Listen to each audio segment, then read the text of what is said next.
అందుకనే మేము ఎప్పటికైనా డిమాండ్ చేస్తా ఉన్నాం పోలీసు యంత్రాంగాన్ని.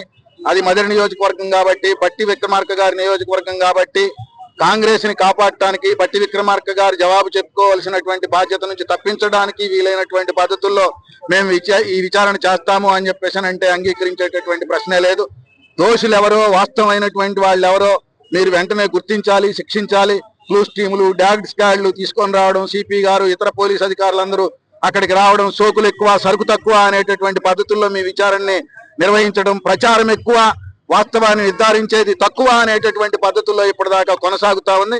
ఎప్పటికైనా మీరు వెంటనే విచారణ పద్ధతిని మార్చుకొని సామినేని రామారావు గారి కుటుంబం ఎవరినైతే దోషులుగా పేర్కొంటూ చెప్పిందో వాళ్ళని వెంటనే అరెస్ట్ చేసి ఆ వైపున విచారణ ప్రారంభించాలి. ప్రారంభించకపోతే ప్రజలు తమదైనటువంటి విచారణ ప్రారంభిస్తారు.